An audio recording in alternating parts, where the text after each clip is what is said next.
the work currently is at an early stage where I have done some preliminary analyses. All you'll be seeing today is basically all I have.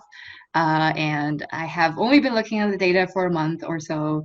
So it's all pretty new to me, and there are a lot of things that I haven't really thought thoroughly about yet. And so if you have any thoughts about either the analysis, things that I should be paying attention to, as well as how to frame this, I'm hoping that I'll be able to frame this paper in a sociological way. Have been working on this ever since I entered grad school, still working on that.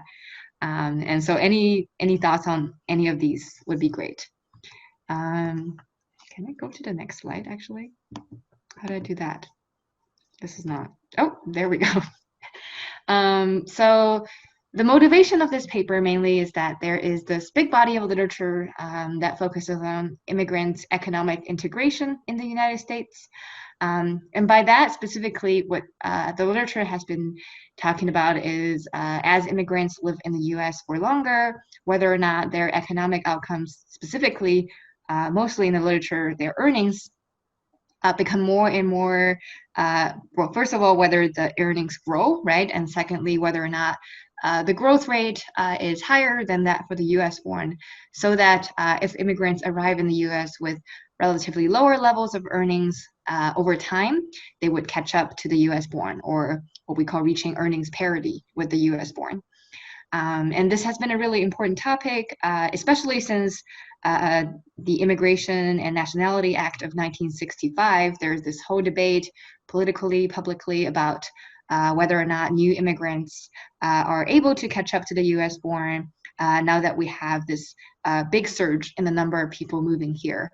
And obviously, immigrants' economic integration is very consequential for individuals' own well-being and for that of their children. From my reading of the literature, the previous theoretical frameworks on immigrants' economic integration, sometimes assimilation, kind of a different tone, depending on what terminology you use. Overall, the theories have assumed that one, economic integration is generally a monotonic process where as immigrants spend more years in the US, right, they would experience more integration. In other words, their economic outcomes, specifically their earnings in the literature, will become higher, right?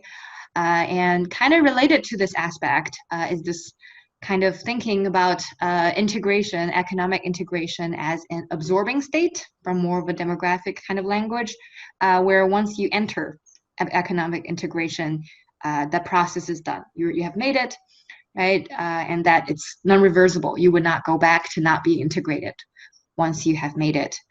And so because of this way of thinking, right, most of the research that we've been seeing in the literature have been estimating the rate of people's earning growth as they live in the US for longer and longer.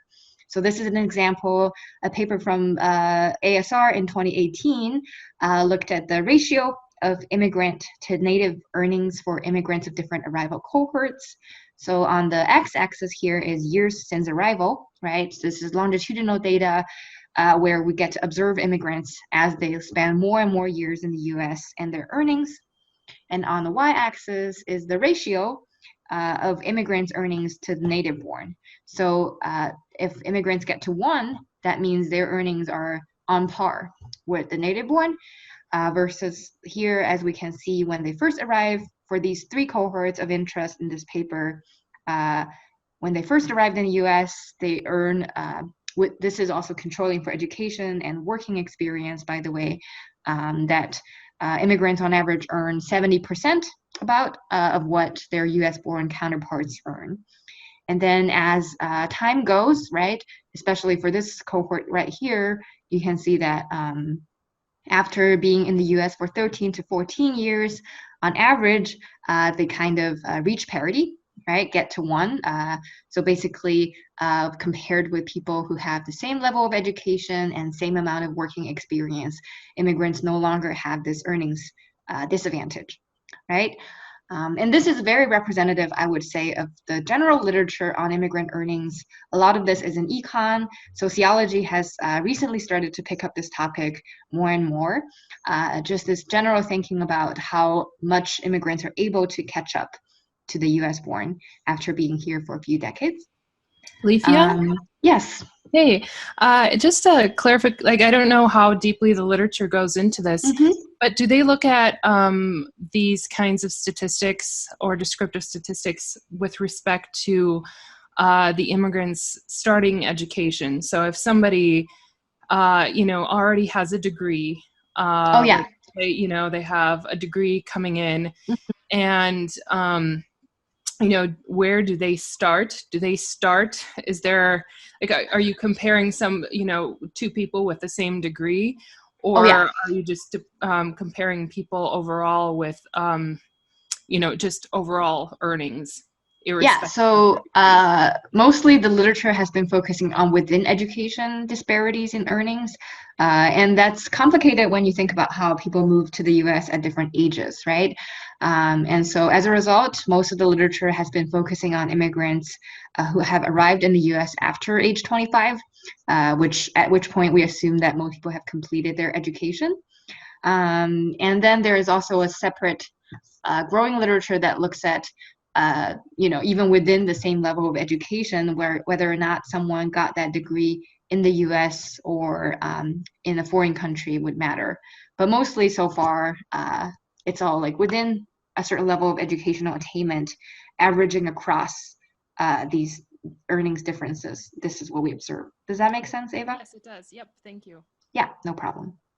And so, yeah, this is a general representative, I would say, representative of the literature, thinking about this pattern of integration. And my question in this paper is, do immigrants really stay economically integrated as they age and maybe as they retire? Because the majority of this literature has focused very much on immigrants in their prime working years, right? A lot of the papers that I've seen, for example, this one, limit their study population to immigrants arriving in the US between ages 25 to 45. And so thinking about fast forward 15 to 20 years for this group of people, then we only get to observe them, right, until they reach ages like 45 to 60, basically. This is the end of what we observe. And oftentimes the end of what we take an interest in. But I want to know, what about beyond that? Because as we know, people's income structure really changes as we age, right? And so my hypothesis here is that maybe instead of staying economically integrated, as the literature generally would be assuming, immigrants who stop working for pay might be more and more affected by this process of cumulative disadvantage, right? Because income in retirement mostly is a function of lifetime earnings and wealth. And so because income is mostly either from annuity, from interest, right, or from retirement plans and from Social Security, and all of these are functions of these two things, right? And so my hypothesis is that immigrants are likely disadvantaged in both of these aspects due to their initially lower SES when they move to the US, due to their immigration status, and due to the costly migration process. More specifically, having precarious immigration status in general, right? If you're in the US on a visa, having not gained a green card when you're entering the labor force at age 25, for example, or being undocumented, possibly, even though most of the literature has really passed by undocumented immigrants due to a lack of access to their earnings records. But just like, even if among green card holders, for example, having this general feelings of uncertainty, right? Given that you move to a new country, you don't know if you're really going to be staying there for the long term. For a lot of people arriving at young ages, that would likely, I think, discourage people from planning for retirement elaborately, right? So immigrants, given that this amount of uncertainty in their earlier in life, they're less likely to have pension plans, for example, IRS plans and all of that. because a lot of people might be like, I don't really know where I'm going to be when I retire, or I don't know how long I will have this job for because I'm on a working visa. Secondly, I think part of this process is because migration is very costly, right? Both economically, mentally, and moving to the US oftentimes requires already a lot of spending, a lot of things. And immigrants often then arrive with lower initial wealth compared with the average native-born person of the same age. And because wealth is just a whole process of accumulation, people might also just have much lower wealth over time, right? And this is also related to the fact that, as the literature suggests, immigrants arrive in the US with lower initial earnings compared with same education, same age US-born adults. And so even if people experience a very large amount of mobility and experience faster earnings growth compared with the US-born, they might still have lower lifetime earnings, right? Imagining two people, one native-born and one foreign-born, right? Both arriving at somewhat like a similar level of earnings by the end of their career, right? If the native-born person did not experience much mobility, but the immigrant did, then their lifetime earnings in comparison, the immigrant would have lower lifetime earnings. And Social Security benefits is calculated based on lifetime earnings. In fact, I think it's based on the 35 years in which you had the highest level of earnings, right, in your entire life course. And so immigrants, when it comes to the calculation of that, would suffer a disadvantage since they arrived with lower initial earnings. And that's also interrelated with wealth accumulation. If you have lower to begin with, you have lower to put into your bank account, and then you accumulate less and less interest over time compared with others. And so motivated by that literature and these hypotheses, these are my two research questions. First one is more descriptive. I want to understand, kind of parallel to this previous literature on earnings integration in the labor force, what happens to immigrants' economic integration after their prime working years. Specifically, I'm just going to set a threshold and say I'm looking at their trajectories after age 50. And the second question is, I want to understand what are the mechanisms through which immigrant status shapes the way in which individuals generate income in mid to later life. So more tied into that set of hypotheses about cumulative disadvantage and understanding exactly how and where these income gaps were generated. And so visualizing my hypotheses a little bit, right? The original hypothesis, according to these theories about immigrant integration, is that immigrant cohorts will stay economically integrated as they age and retire because the process of economic integration is monotonic, right? And so imagining people translating the years in the US onto an age scale, right? This is not exactly a easy translation because people arrive at different ages, but assuming that, which is also kind of the average age of immigrants to the US, right? If you arrived at age 30, you don't earn as much as someone who was born here, who have the same level of education as you do, right? Earning about 70%, and then you experience very, very, relatively speaking, very fast earnings growth, right? This again is a graph of, on the y-axis is the ratio of immigrant to native income, where a low ratio means that there's a large gap, right, between immigrants and native born in terms of their earnings, and 1 means you have reached earnings parity, native, foreign born earning the same amount within the same level of education.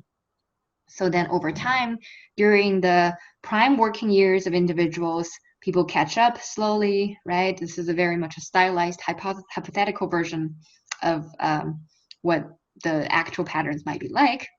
But according to the theory, then you should probably stay somewhere like that. It levels off, probably unlikely that integration would continue to happen since people would stop to earn, but that it would stay at about the same level since integration is monotonic. The alternative hypothesis, which is the one that I more so believe in here, is that immigrants would more and more display this disadvantage as they age and retire in terms of economic outcomes.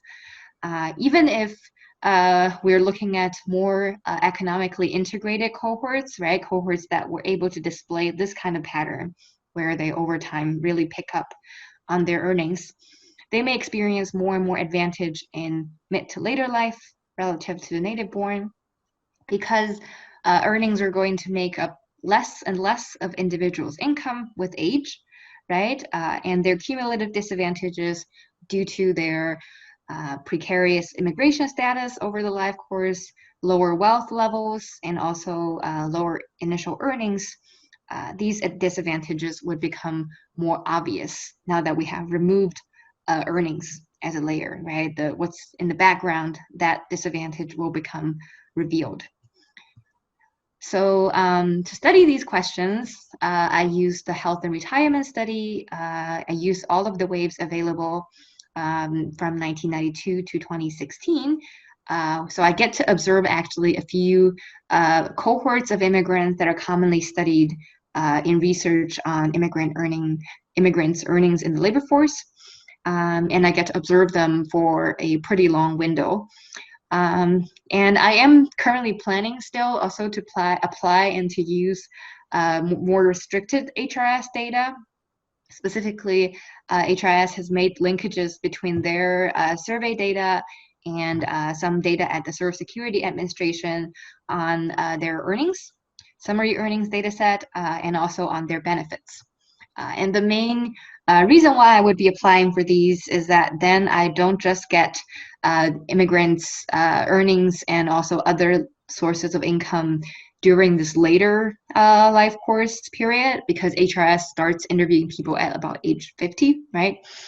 Instead, I would be able to get that linkage and really observe their lifetime earnings and benefits over the life course, and therefore get to really see whether or not they experience some kind of integration during the labor force years, and then maybe some divergence during their later life, right? And currently, right, what I'm going to be able to show you, because it's from the public use data, I really will only be able to show you what happens after age 50. I'm focusing only on person years between ages 50 and 79 in this study, mostly with concerns of mortality selection. I will talk about a little more about this later at the end of this talk. I haven't thought really carefully about this yet, but the general sense is that because people aren't yet as selected on mortality by age 79, that the problem will be relatively small. And finally, I also will focus on just immigrants who arrived in the US between ages 25 and 45. The reason why I do this is basically to match up as much as possible to the previous literature on immigrants' earnings in the labor force, and to only focus on immigrants who really stayed in the US for the long term, stuck around in the labor force, right, and are expected really to have earned for enough years to receive full Social Security benefits when they are in retirement. And so, yeah, are there any questions at this point before I dig into my results? All right, if you have any questions at any point, feel free to send it in the chat. I'll be happy to stop at any time. Okay, so my analytical strategy to answer my first question, which is what happens to immigrants' economic integration after their prime working years or after age 50, as I define in this study. This is also similar to what previous literature has done for to study immigrants' economic integration before 50, right? We basically generate age trajectories of income based on random intercept models, controlling for educational attainment and also period effects. So this is the equation right here. Left-hand side, I do logged transformation of income. Also note that the outcome that I'm using here is total income. I didn't use earnings, obviously, because people will stop earning or start to earn very little. as they age, right? And the general interest here is to really understand people's overall economic well-being. And I think individual total income is a good measure of that. Although I will do some more detailed analyses, as I will show you later, about different sources of income as well. So the outcome is this: logged income, total income, which is person and time specific. And really the motto is quite simple, just controlling for age groups, controlling for cohort, and this is very much of interest, is this interaction term between age and also the immigrant cohort that you're in. And for the cohort variable, the reference category is US born. So you can be US born or in one of three, I will show you, immigrant cohorts of interest. And then I control for educational attainment, year, and then you have these error terms. I do separate analyses by gender because, as we know, income structure and levels are very, very different in the US by gender. And I think that would just make more sense. To answer my second question, I ask what are the mechanisms through which immigrant status shapes the way individuals generate income in mid to later life. Note that this is a very preliminary plan. I highly, highly welcome any of your suggestions. What I plan on doing right now is that I will look at descriptive results on income structure by age to get at whether or not the disparity, if I see any, is due to like wealth accumulation or due to other sources of income like Social Security income, and that will get us a little bit closer to like which kind of cumulative advantage is leading to any differences we might observe by nativity in later life. I also will do a regression of logged Social Security income between ages 65 and 79. So I take the average of people's Social Security income between these ages, and I regress that on nativity and on logged average earnings between ages 50 and 59.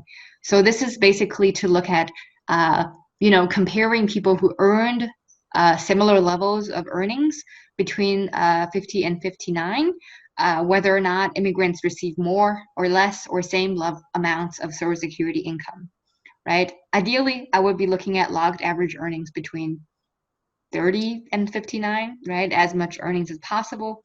But again, I'm using the HRS, so I only get to observe people after age 50, really. And so this is the best I can do. Again, separating analyses by gender here. So this is the first set of results I'm showing you is economic integration after age 50 for men. As a reminder, or as a point of reference, right? These are what we have been learning from previous research on immigrant men's earnings trajectories during their prime working years. And I kind of had to combine different studies here because different studies often looked at different cohorts. But this is what we have been able to learn from these two studies.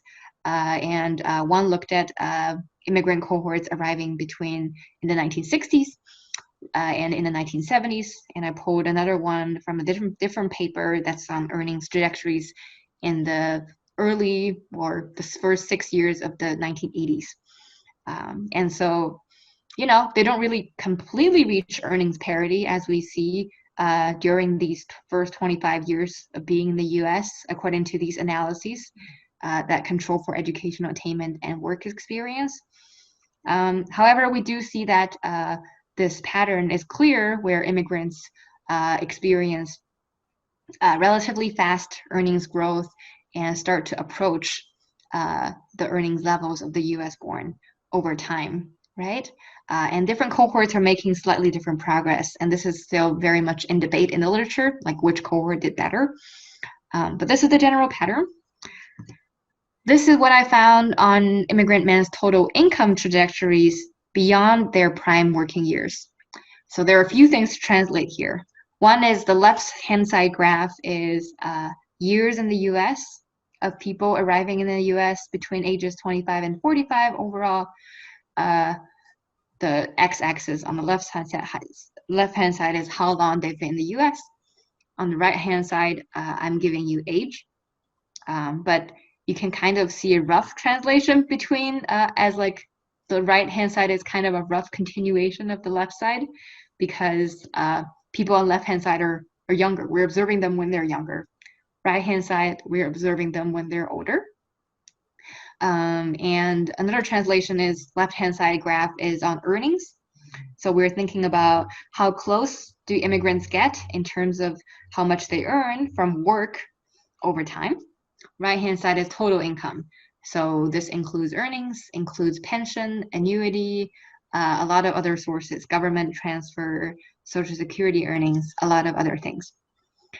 But in general, I would say this pattern is kind of striking when I found it, despite that I have it already kind of hypothesized that we would see some gaps, that we're seeing this consistent pattern for these three cohorts for which we've documented in previous literature that they experience this convergence in earnings, and that's good news, that we are seeing that immigrants are integrating over time, that when we observe them later in life, in mid to later life, we're seeing this widening gap over age, right? So when we observe them near age 50 and 60, right, these immigrant cohorts have income that are about like 80 to 90% of a native-born person with the same level of education. But as time goes, this gap gets wider and wider, right? One thing to note, a note of caution, is that income levels obviously got lower later in the life course, and so a smaller absolute difference in income is going to translate into actually a pretty large gap, right? Nonetheless, I think this is important to think about, which is that economic integration is not a non-reversible process, it looks like, if we're just thinking about people's general economic well-being. In fact, this is empirical results showing you that the gap actually gets wider when we think about older folks in their mid to later life. And just now what I showed you was patterns for men. These are the patterns for women. Patterns for women are a little bit different. I've been thinking a lot about why such differences exist, and I think one big explanation is that remember that my equation I showed you earlier was also of logged income is my outcome variable, and so if you had no income, then you were excluded from this model, right, from this entire part, which is actually consistent with what previous literature has done when they studied labor force earnings. People who earned $0 a year are excluded from these trajectories, right? But when we think about women, right, women's labor force participation rate is lower, and also other sources of income, women are less likely to receive overall. And so these are relatively selective women who are included in these graphs. And so it's a little different.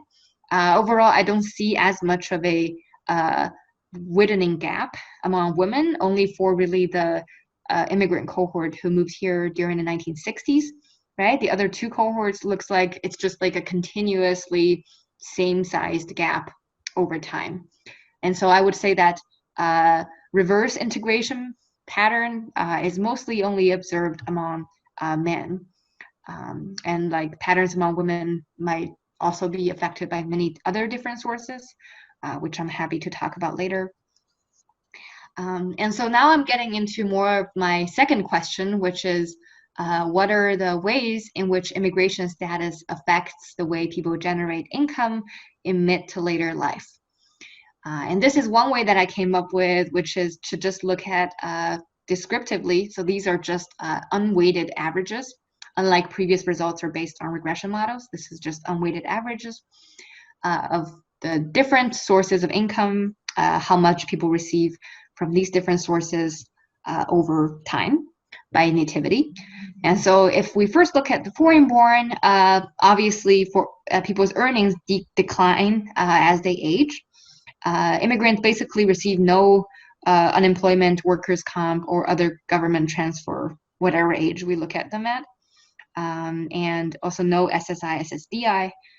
Really, in later life, what starts to increase is Social Security benefits, right? Which makes sense after age 62, which is the earliest you can take Social Security. And then pension and annuity, kind of not so much, but also increases in later life. This, compared with the US born, we can see some clear differences. One is that immigrants didn't really have that high of level of earnings back in the when they were aged 50 to 60, right? Another clear difference I'm seeing is pension and annuity, the red line right here. Immigrants receive between ages 70 to 79 about like 5,000 a year. These are annual income, by the way, annual individual income. Versus for the US born, it starts to take off pretty early on, right?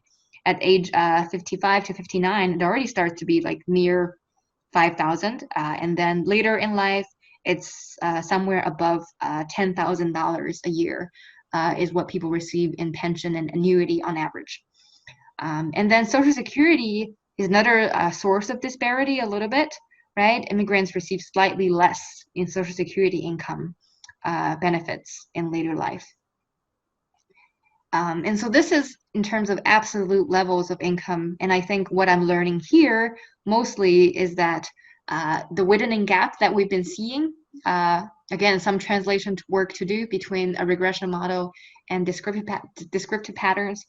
But I think I'm convinced by these that wealth accumulation is a big source of a big reason why these disparities we see are widening in later life. Namely that U.S. born start to have a lot of money coming in from pension and annuity, and immigrants do not, right? And then the next graph, this is where I'm showing you income, more specifically income structure by nativity. So these are bars that go up to 100%, showing you the proportion of income that comes in from different sources, right? And so from this graph, we can see that the differences are relatively small between ages in their 50s, right? But starting in age in the 60s, in age 60s, when people are in their 60s, we see that the native-born population start to have more of their income coming from pension and annuity, right? Versus for the foreign-born, their income is more made up of earnings, right? Which kind of shows me this sense that immigrants, even though they're earning less, rely more on their earnings when they're aged 60 to 69. When we move on to later, even later in the life course, age 70 to 79, we see even more differences in what people's income are made up of, right? For the native-born, it's very much half-half between earnings and pension and annuity, right? And Social Security and other government transfer. So welfare is half of it, and the other half of it is passive income and earnings. For the foreign-born, 70% of people's income comes from Social Security benefits between ages 75 and 79. As a reminder, right, in the previous graph, we kind of saw that immigrants don't really receive a lot of Social Security benefits compared with the U.S. born. They receive less, but they rely more on Social Security in later life. And so digging more into how this Social Security benefits thing is tied into cumulative disadvantage, as I said earlier, I run this regression that looks at what is the level of Social Security income that people receive, right, net of their labor force earnings. So for people who earn the same amount in the labor force, do immigrants receive more or less? And here I'm showing you both results for men and women. Again, the outcome variable here is logged Social Security benefits, taking the average between 65 and 79. And I think that shouldn't be a huge problem because Social Security benefits do not really change a lot as people age. Changes slightly, but not much. And the main independent variable that I'm looking at is logged average earnings. The main independent variable I'm looking at is foreign-born, right? But an important control here is logged average earnings between 50 and 59. So if we're holding earnings constant, within men, we see that foreign-born receive a lot less in Social Security benefits, right? This is on the log scale, so you can kind of interpret these as percentage differences. And for women, the same thing. But a big caution here is that I also interacted the average earnings between 50 and 59 with foreign-born. So then these coefficients, we can't really directly interpret them very well. And so instead of showing you this and trying to wrap our head around interaction terms and log scale, I just quickly did a translation and showing you this in a graph in terms of just actual average earnings, annual earnings between 50 and 59 versus actual annual Social Security benefits in terms of dollars. This is for men, right? And so each of these two groups of two dots, right, shows you the disparity between foreign and US born in terms of their Social Security benefits at the same level of earnings between ages 50 and 59, right? So these, we're thinking about foreign and native born people who are both earning about $10,000 a year between 50 and 59, so very low levels of income, relatively speaking, where we see that when they are in their 60s and 70s, native-born individuals receive a lot more in Social Security benefits. Same level of income at 20K, a little bit less of a difference, but still a clear gap. The gap kind of starts to narrow and disappear, becomes not statistically significant, only when we start to look at people with earning levels between $70,000 a year or $110,000 a year. This is where we don't really see much difference in later life in terms of their Social Security benefits, right? And I think, so this is convincing me that the hypothesis where I said, even if people are catching up to the US born, right? Even if immigrants are catching up to the US born and start to reach earnings parity with the US born somewhere in like their later in their career, because their initial earnings are lower, their lifetime earnings are lower, and therefore they receive less in Social Security benefits, right? And the patterns for women are a little bit different. But again, I think this is a lot due to the fact that women are more selected in terms of, women in the labor force are more selected, right?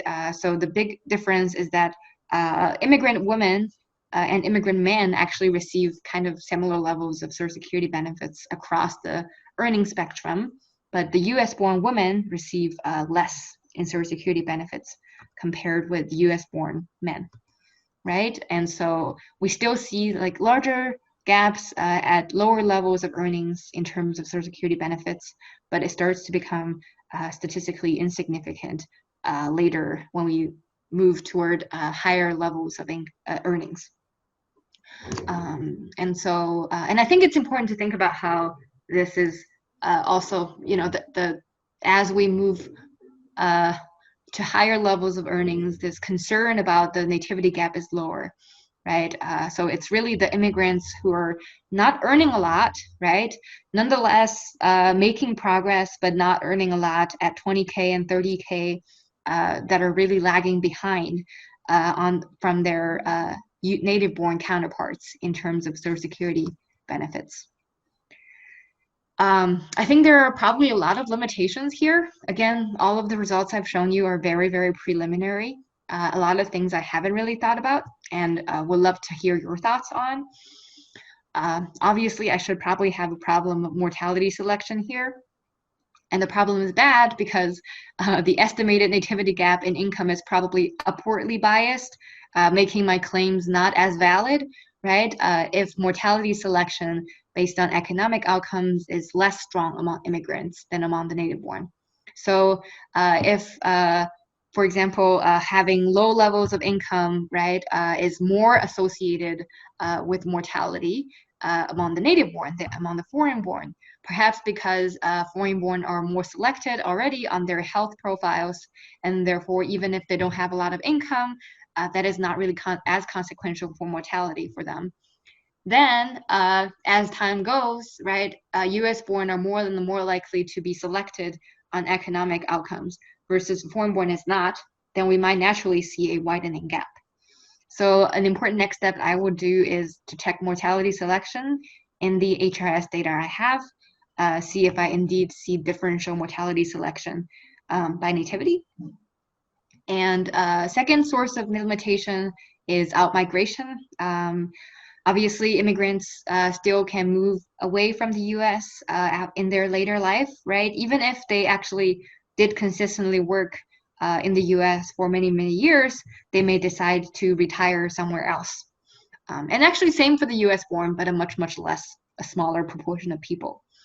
And I think the concern there for me is smaller in terms of it affecting the interpretation of my results, because if that is the case, where, as we know, people who have worse outcomes more likely tend to move out of the US as well, right? And so if that is the case, then my estimated nativity gap is actually downwardly biased. And so I'm not too concerned about that, but I'm curious about your thoughts.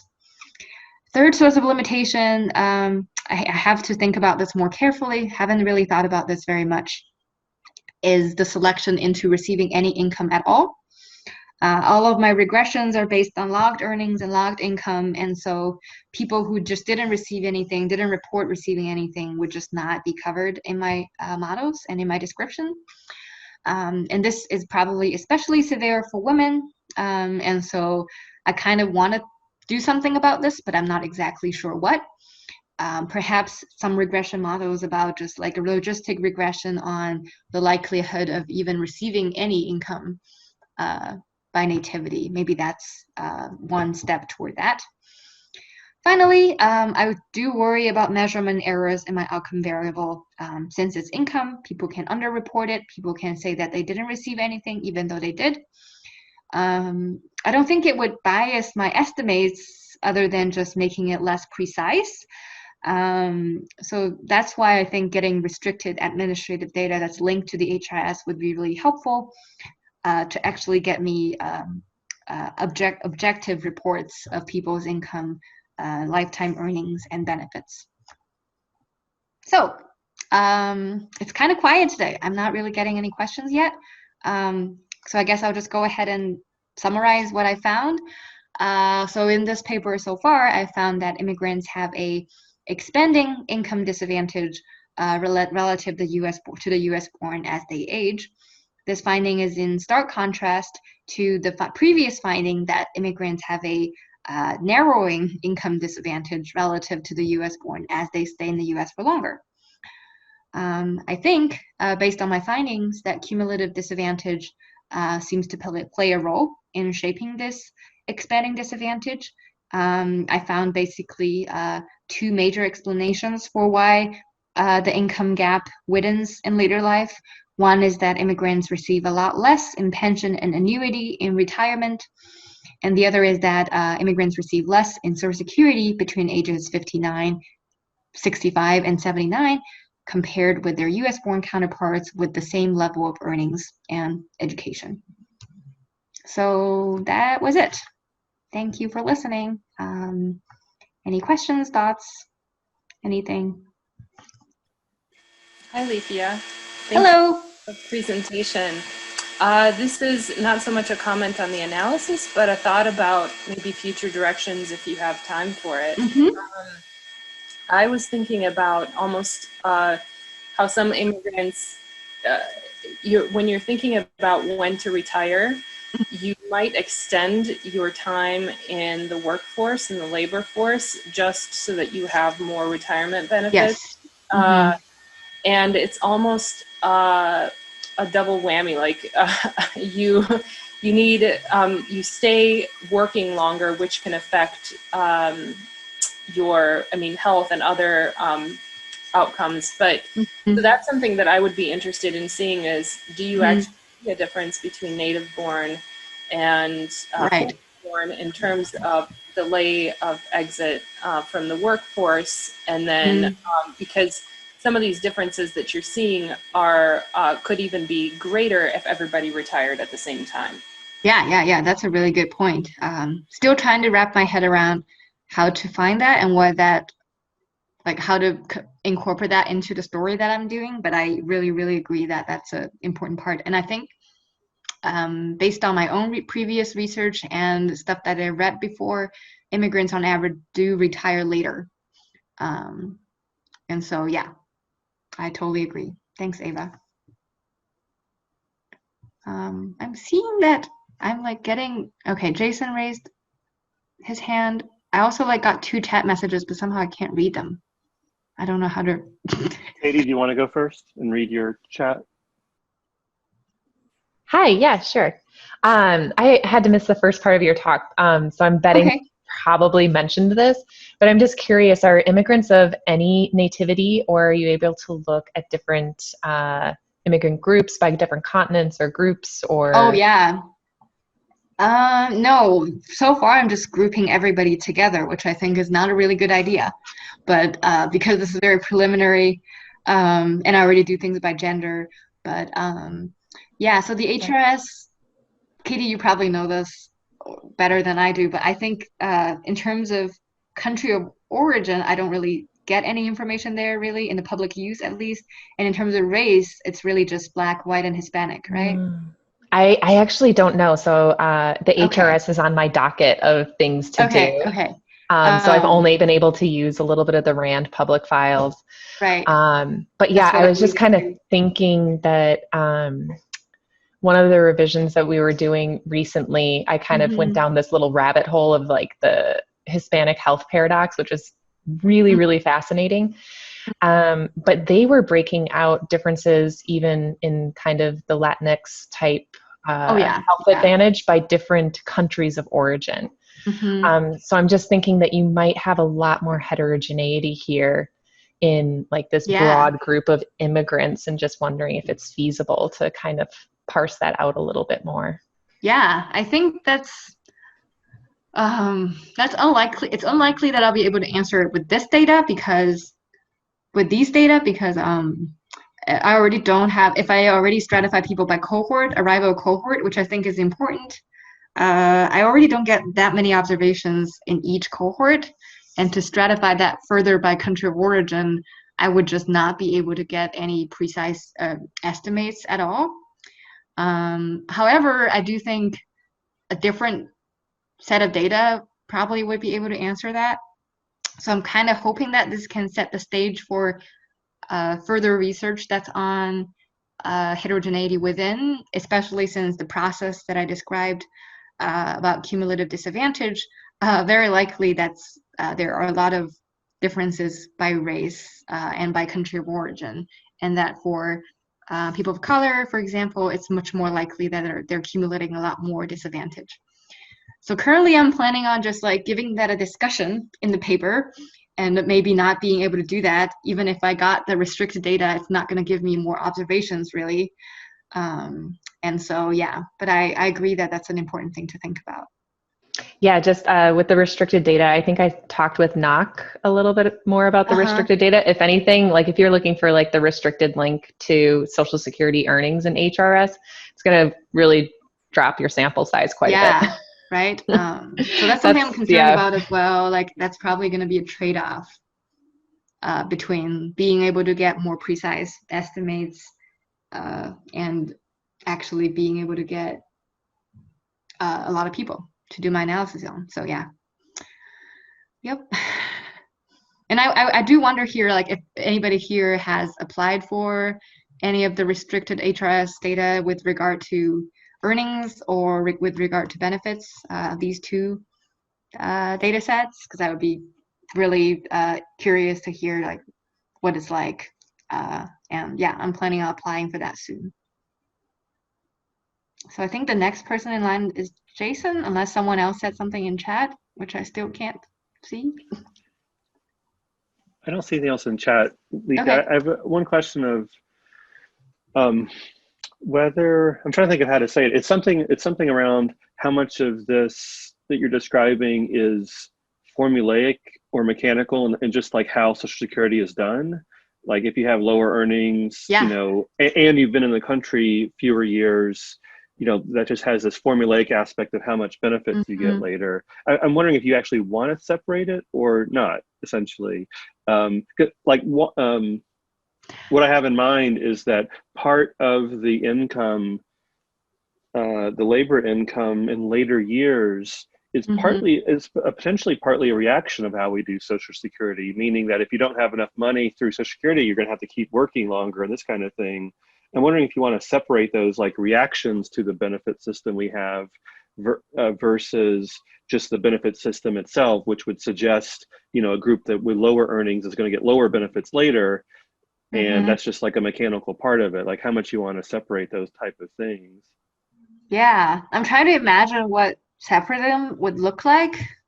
So is it like basically instead of having one graph for total income trajectories, I kind of have multiple for different, well, I mean, one idea is taking the income measures you have and essentially applying them into the Social Security system, and like in the ages 50 and 40 period and so on, and seeing if that's now I'm stopping. I'm not sure that this is going to be. I thought this was going to be easier than I was first thinking.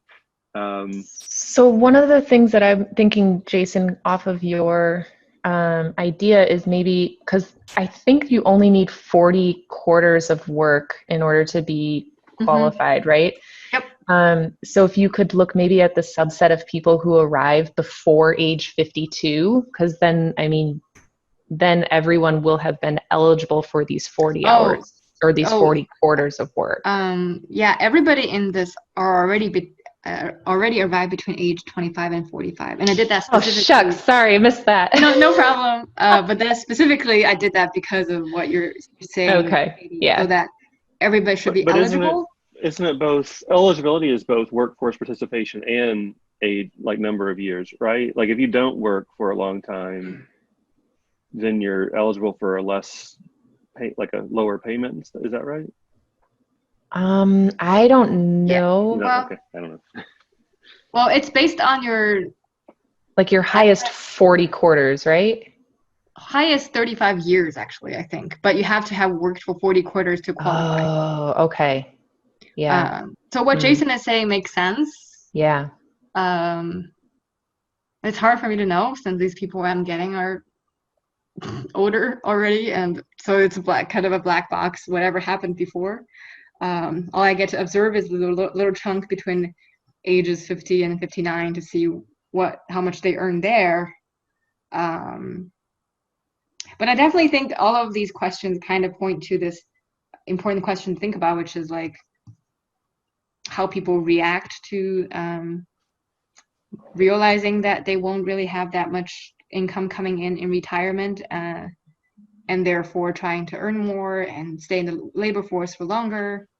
Yeah, I guess my thought is something along the lines of if you stop people's earnings at say age 61 or something, and figured out what their Social Security benefits would then be projected to be, and seeing essentially whether you see part of any gap that would be there be closed because foreign-born respondents continue to be in the workforce longer or something. I guess I think that what you're doing is some kind of decomposition of, you know, what's happening for earnings over these life cycles, and part of it is that, you know, individuals had different occupations and different earnings, and that's gonna continue throughout. And then I'm wondering how much of it is just mechanical through the Social Security system, and then how to treat. I guess I was stuck on how to treat the pension part, which it seems like it's part of the. I don't know if I'd say major, but it is a part of the story of why there's a coming apart after, you know, in old age, right? And then so tracing that backwards in time about why that's true. Why is it an occupational story that foreign-born are more likely in occupations that don't have these pension setups, or what it is, or is it an ineligibility issue? I just don't know the details of why there's this collapse in pensions. Yeah. So currently I'm trying to I'm thinking of what you're saying, Jason, in terms of like differences in occupations or others. I'm kind of thinking of them as like more proximate causes of lower pension, and then really it's immigration status earlier in life that's leading people into getting into certain occupations and also not getting a pension plan because of all these uncertainties and all that. But I agree that that middle part is kind of important to think about, and so it's probably just important to get. I think we're on the same page. I guess I have in mind some counterfactuals you might run where if you how much of this is explained by different occupational structures of the two groups. Like if you equalize their occupations, would you think that would get the pension amount would go up? It wouldn't go up fully because maybe earnings or something. But I'm just taking these different pieces and asking whether in the end you're going to say, well, 30% of it is because of occupational differences that are tied to pensions, and then 80% or 60% of it is just levels of earnings that just never fully equalize. So it is this cumulative disadvantage story in some sense. That's interesting. So more like a decomposition approach. To think about what exactly caused these differences later in life. Yeah, I like. It's something to think about. This isn't my area, but it's how I was reading your figures about what are the major explanations. Yeah. How much of it? Because I guess I was wondering if in the end you were going to say a big part of it is the way we deal differentially in the Social Security system, and that would be a fix of this, or there's a pension issue. Is there an actually policy response to a lot of this, or not so much? Those type of questions. Yeah, so I think what you're suggesting would be a much more systematic way to address what I was trying to show here, is basically just instead of showing a piece of this and a piece of that, just a decomposition if possible, because it still depends a lot on what data I have and what I'm going to be able to get. I imagine whatever I get, I probably can't really find out a lot about what people's lives were like before age 50. Except that HRS has longest occupation and a couple occupation measures that you might be able to leverage. Okay. I'll think about that. Yeah, thank you. Thanks, it's really great. And I really like your figures. I thought it was great. Thank you. To that point, Jason, I think you had suggested there's that mail-in life course survey and stuff. I've looked at the work disability stuff on there, but that could be useful too, Leafia. Okay, wait, what is it called? Oh shoot! Jason, do you remember? It's a subset is going to be the problem because it's 7,000 people out of all of them, but it's life history mail survey, something like that. It's a retrospective accounting of where were you in this year and what were you doing in this year and that kind of thing. Okay. Right, and I think there's a 2015 and a 2017 version. Okay. Yeah, I'll look into that. Thank you.